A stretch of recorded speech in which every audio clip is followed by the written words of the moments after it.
बिस्मिल्लाहिर्रहमानिर्रहीम, अस्सलाम वालेकुम। सच न्यूज़ पर आप देख रहे हैं प्रोग्राम न्यूज़ और मैं हूं आपके साथ काशिफ रज़ा। नाज़रीन, किसी भी मुल्क के मजबूत होने के लिए उसके सियासी तौर और मुआशी तौर पर मुस्तहकम होना बहुत ज़रूरी है, लेकिन बदकिस्मती से हमारा मुल्क पाकिस्तान ना तो सियासी तौर पर मुस्तहकम है, ना ही मुआशी तौर पर मुस्तहकम है। किसी भी जमहूरी दौरे हुकूमत में अपोजिशन और हुकूमत के दरमियान हम आहंगी होती है, तमाम तर मुल्की मसाइल को मिलकर हल किया जाता है, लेकिन हमारे यहाँ अपोजिशन और हुकूमत अभी तक किसी भी मामले पर एक पेज पर आते हुए नज़र नहीं हमें आए। और पाकिस्तान में अपोजिशन का क्या किरदार है इस पर तो हम बात करेंगे, लेकिन पीडीएम का जो प्लेटफॉर्म था उसका शराजा बिखर चुका है। उसमें दो बड़ी अहम जमातें थी, पाकिस्तान मुस्लिम लीग नून और Pakistan Peoples Party. Pakistan Peoples Party एक ऐसी जमात थी जिसमें मुल्क में एक नारा बुलंद किया था, रोटी कपड़ा और मकान को, उसके बाद अवाम को उम्मीद मिली थी। सिंध में बहुत ज़्यादा काम किया। और अभी हम बात करेंगे आज पाकिस्तान पीपल्स पार्टी के किरदार के हवाले से भी, मुल्क में सियासी रवैया जो चल रहा है उस हवाले से भी, और साथ ही साथ न सिर्फ पाकिस्तान को बल्कि दुनिया में तमाम ममालिक को कैसी वबा का सामना है कोविड-19 का, इस हवाले से भी कुछ बात करेंगे। और पाकिस्तान पीपल्स पार्टी, पीडीएम, हुकूमत का क्या रवैया होना चाहिए, अवाम मजीद क्या कर सकती है, जो मुल्की सिचुएशन इस वक्त चल रही है इसमें कौन कौन से खतरात मजीद दरपेश हो सकते हैं मुल्क को, इस सारी सूरत पर बात करने के लिए आज मेरी खसूसी तौर पर नशिस्त है सेनेटर रहमान मलिक साहब के साथ। पाकिस्तान पीपल्स पार्टी के सीनियर रहनुमा है, साबिक वजीर दाखिला भी रह चुके हैं, निशान इम्तियाज सितारे जुर्रत से भी नवाजा गया इन्हें। मलिक साहब बहुत शुक्रिया आपके वक्त का। मलिक साहब, सियासी तौर पर सारी सूरत पर आते हैं, लेकिन उससे पहले सबसे पहले ये जो वबा कोविड-19 चल रही है इस पर आपने किताब लिखी, उसमें आपने एक असेसमेंट दी थी तीसरी लहर के हवाले से। अब जो तीसरी लहर चल रही है वो बिल्कुल वैसे है जिस तरह से आपने अपनी किताब में असेसमेंट दी थी। बाकायदा तौर पर आपने 37 पॉइंट लिखे थे कि तीसरी लहर आएगी, उसमें ये सब कुछ होगा। सबसे पहले तो उस बुक के हवाले से, और फिर आपने ये जो असेसमेंट दी और वो बिल्कुल दुरुस्त साबित हुई है, किन बुनियादों पर ये सब कुछ? बिस्मिल्लाहिर्रहमानिर्रहीम। सबसे पहले मुझे नाज़रीन को सलाम कह लेने दें। एक वतीरा भी है और तरीक़ाकार भी है, और आपने जो प्रियम्बल दिया बड़ा अच्छा दिया। कौमें जब तक मुत्तहिदा नहीं होती, एक उनमें यूनिटी नहीं आती, वो आगे नहीं बढ़ती थी। अनफॉर्चुनेट है पाकिस्तान के लिए कि इसमें जो अपोजिशन और हुकूमत एक पेज पे नहीं है।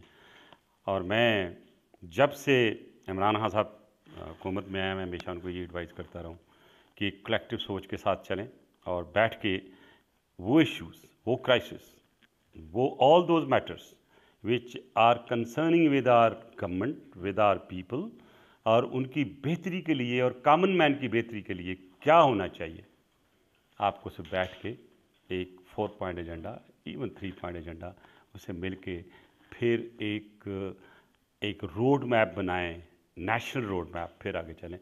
और अभी मैंने चंद दिन पहले ही कहा था कि अभी ये जो इस वक्त पैनिक चली हुई मुल्क में, एक लॉ एंड ऑर्डर की सिचुएशन है, कोविड वाला मामला जो भी आपने उठाया है, तो कई अच्छा होता कि सारे इकट्ठे बैठ के तो इसको सोच के इसका हल निकाल लेते।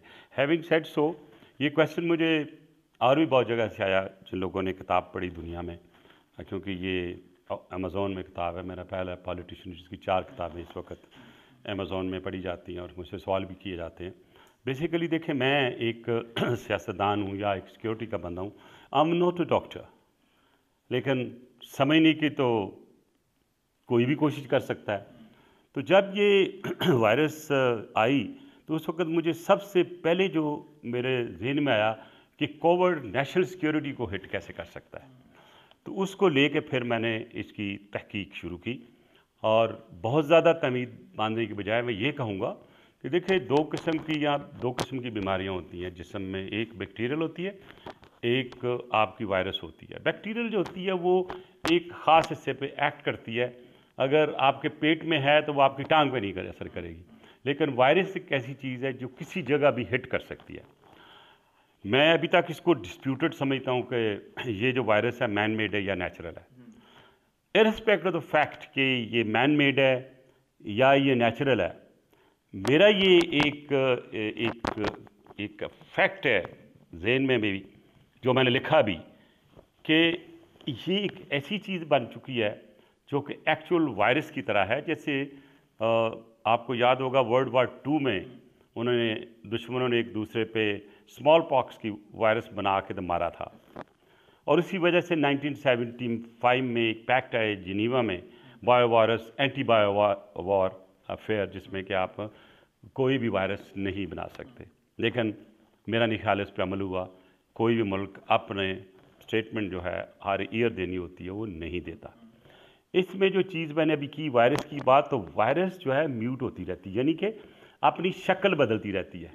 आप ऐसी समझ लें कि जो कहानियाँ बड़ी हुई हैं हमारे बच्चों को भी सुनाती रहती है माएँ चुड़ैल की, कि चुड़ैल अपनी शक्ल बदलती रहती है। तो आप समझ लें कि ये कोरोना इज़ लाइक अ चुड़ैल। आपने रिसर्च बेसिस पे ये सारा रिसर्च, अच्छा मैं ये कह रहा हूँ कि जब ये पहले आई थी तो क्योंकि इसकी मैंने रिसर्च पढ़ी हुई थी और मैंने इसको चैलेंज भी किया हुआ था, तो इसलिए मैंने इस पर बहुत ज़्यादा स्टडी की हुई थी।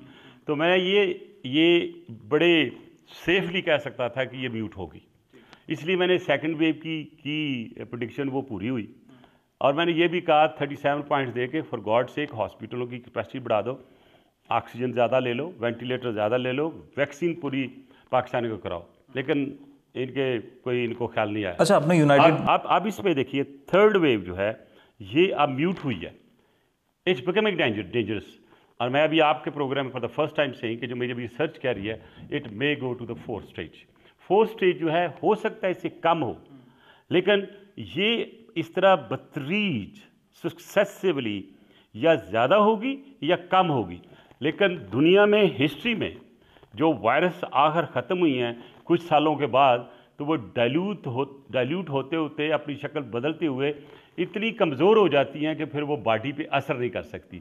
मेरी दुआ ये है कि थर्ड वेव के बाद ये वायरस इतनी कमज़ोर हो जाए कि पूरी दुनिया में इसका असर ज़ायल हो जाए। लेकिन जिस तरह इंडिया पे अटैक हुआ है, हमें उससे सबक सीखना चाहिए, हमें SOP ऑब्ज़र्व करनी चाहिए, हमें कोशिश करनी चाहिए कि डिस्टेंस मेंटेन कर सकें, हमें कोशिश करनी चाहिए गवर्नमेंट को कि उनको ज़्यादा से ज़्यादा फैसिलिटी जो है। अच्छा, अभी जो तीसरी लहर इंतहाई ख़तरनाक है और जिस तरह से आप भी बता रहे हैं, हुकूमत ने तमाम तरह इक़दाम लिए, SOP से अमल दरामद करने का कहा, पहले मुकम्मल लॉकडाउन में गए थे पहली लहर में, अभी भी मुकम्मल लॉकडाउन के इंदिया दिया जा रहा है, लेकिन साथ ही साथ बड़ा एक अहम फैसला किया हुकूमत ने कि फ़ौज तलब कर ली है। इस फैसले को आप किस तरह से देखते हैं? सर, बात यह है कि मैंने इन्हें जब शुरू में ही कहा था कि लॉकडाउन कर दे, और इन्होंने एक नया नाम निकाल दिया स्मार्ट लॉकडाउन। मैं either there lockdown either no lockdown. Smart lockdown एक महल्ले में कर लें, 4 गलियां की खुली छोड़ दें, सारे बच्चे चले जाएंगे दूसरी तरफ। तो smart lockdown as an no remedy. तो इसके लिए शुरू में तो लॉकडाउन की ज़रूरत थी। अब इसमें पूरी आवाम को ये बावर करने की ज़रूरत है, फोर्सिंग कराने की ज़रूरत है कि वो मास्क पहने, और मास्क के साथ साथ उनको ये भी चाहिए कि जो प्रिकॉशनल मेजर्स कहे गए हैं वो सारे लेने चाहिए। लेकिन अनफॉर्चुनेटली थोड़ी देर पहले मैं अभी निकल के गया था किसी जगह, मैंने फतेह कहना था, मेरे दोस्त किसी की वालदा की डेथ हो गई थी। तो जो मैं रास्ते में एक चीज़ नोट कर रहा था, एक बाज़ार से भी मैं गुजरा गाड़ी में, कोई परवाह नहीं किसी को कि कोरोना है। और फ्रैंकली स्पीकिंग बहुत से लोगों से मेरी इंटरेक्शन आज से एक महीना पहले हुई। ओ मलिक साहब की कह रहे हो छोड़ो पाना केड़ा कोरोना, दी ज़ुकाम दी किस्म है, ठीक हो जाता, छोड़ो तुसी एवं गवर्नमेंट वाले तो तुसी पाकिस्तानी साढ़े नहीं, मैं नहीं, we are not a serious nation by nature. हम नुकसान करा लेते हैं और वो एक्ट जो है पहले कर जाते हैं, सोचते बाद में है। तो आई होप कि गवर्नमेंट इस पे अमल कराने के लिए फ़ौज के अलावा अपने भी कुछ असर सूख इस्तेमाल करें। अब प्रॉब्लम हमारा ये कि हम जब भी किसी मुसीबत में पड़ते हैं तो हम अपनी डिफेंस फोर्सेस को ले आते हैं। तो जब ये डिफेंस फोर्सेस पे हम इतना डिपेंड करते हैं तो वो पॉलिटिशियंस और वो जो फोर्सेस हैं जो कि पता नहीं मुझे कहाँ से वो लेते हैं वो लाइन, जो फ़ौज को गालियाँ देते हैं, उनको ख्याल नहीं आता कि this the same force which is protecting us not only the borders but locally also. तो मैं ये समझता हूँ कि अगर रूल ऑफ लॉ मेरे मुल्क में होता, आपके मुल्क में होता, हमारे मुल्क में रूल ऑफ लॉ होता, तो शायद ये कोविड वाली चीज़ जो है इसको भी रूल ऑफ लॉ के तहत ही हम कंट्रोल कर सकते थे। क्योंकि जब किसी को फियर ऑफ लॉ है ही नहीं है तो SOP क्यों फॉलो करेंगे। तो मैं समझता हूँ जब तक हमारे मुल्क में जब तक हम रूल ऑफ लॉ को इम्प्लीमेंट नहीं करेंगे, मुझे नहीं लगता कि हम किसी की तरफ तरक्की की तरफ जाएंगे या हमारे अपने मसाइल का हल देंगे। यहाँ पर ब्रेक लेते हैं, ब्रेक के बाद वापस आएंगे, गुफ्तगू का सिलसिला यहीं से आगे बढ़ाएंगे, हमारे साथ रहिएगा।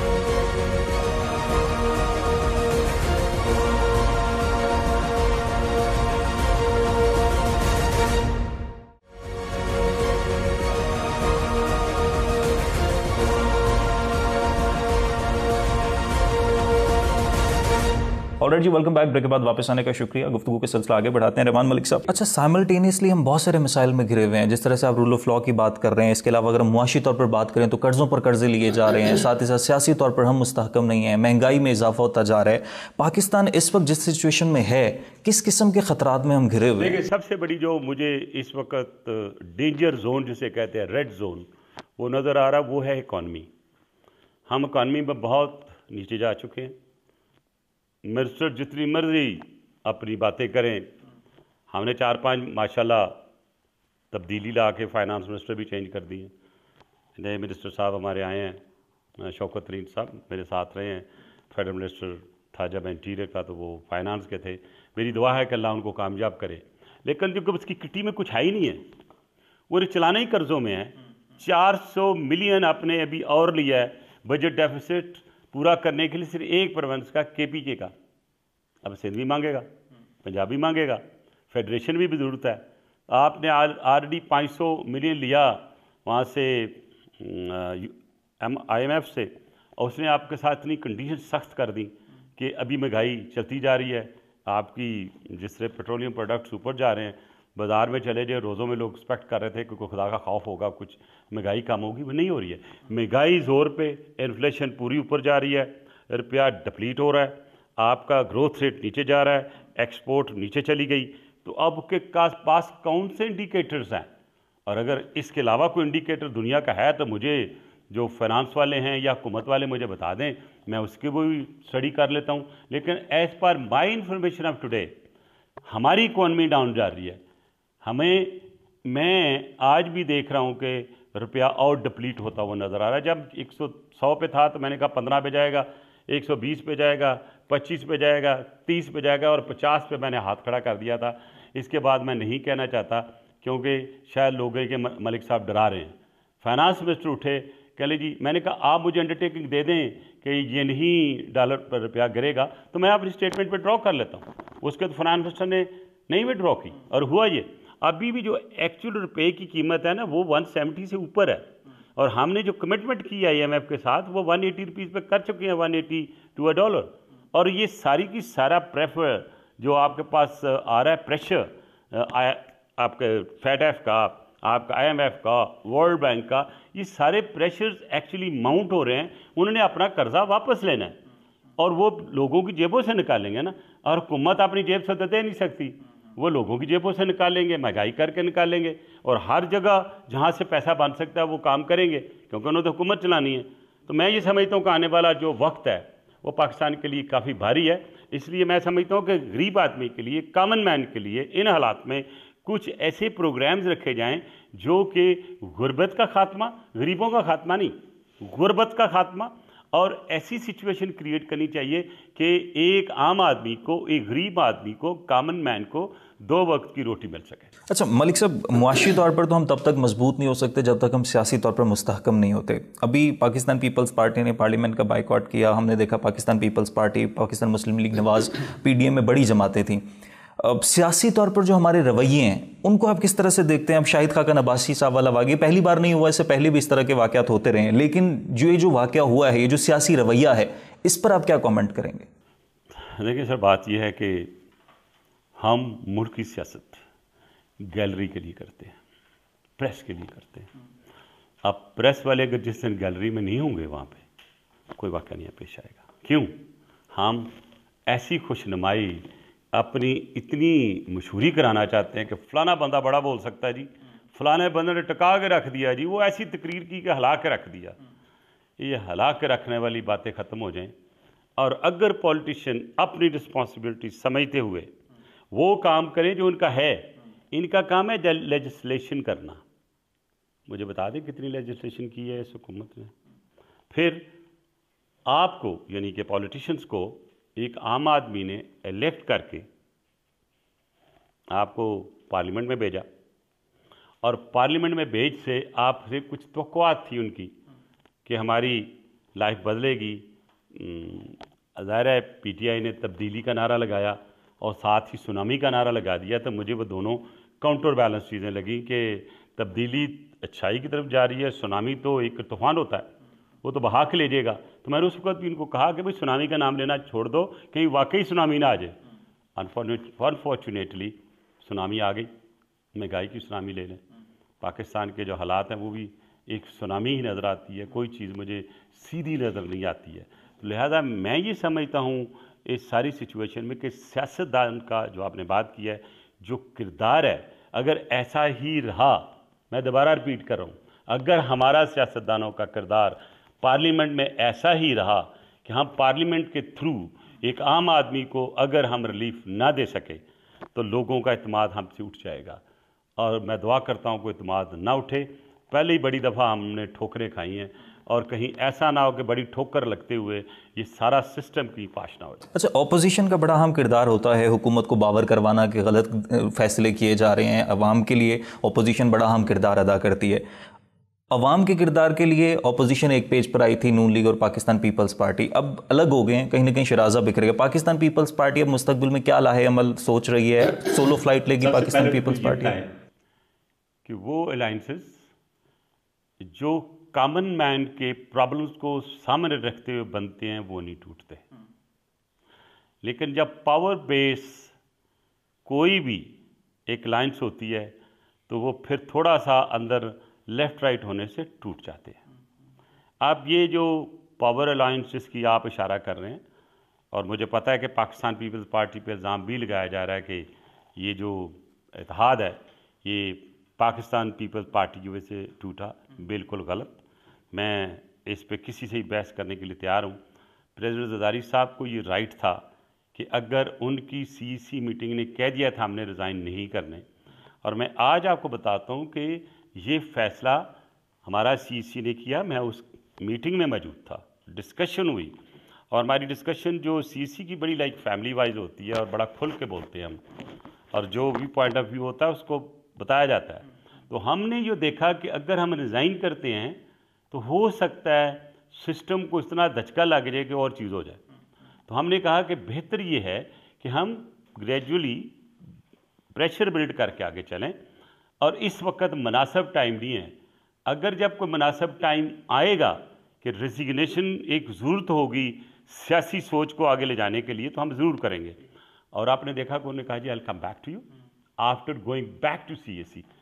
हमारी सीईसी मीटिंग में डिले हुई थोड़ी सी, और डिले नेचुरल थी, जो हालात थे आपके सामने थे, और उन्होंने बग़ैर इंतज़ार किए हुए प्रेसिडेंट जरदारी साहब का वापस जाना या बिलावल भुट्टो का वापस जाना, उन्होंने उठा के हमें एक शो का नोटिस दे दिया है। कभी देखा है कि बराबर की जमात या एक इत्तेहाद हो तो वो शो का नोटिस देता है? ये क्या ब्यूरोक्रेसी थी?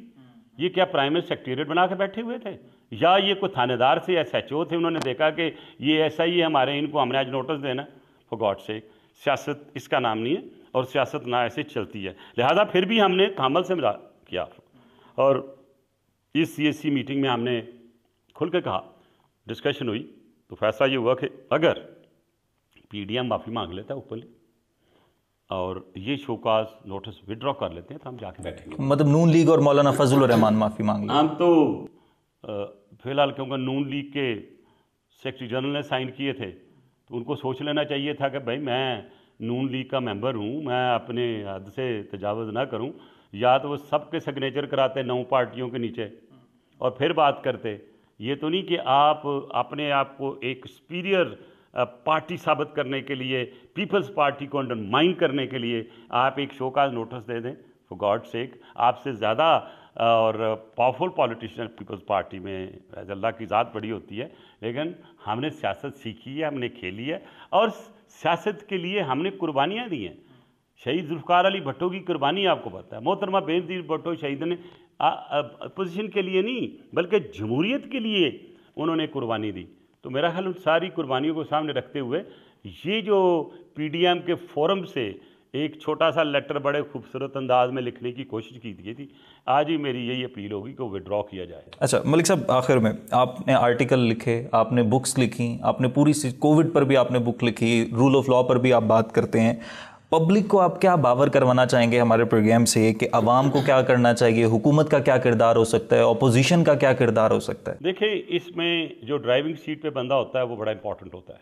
इस वक्त Imran Khan is on the driving seat as the prime minister of Pakistan.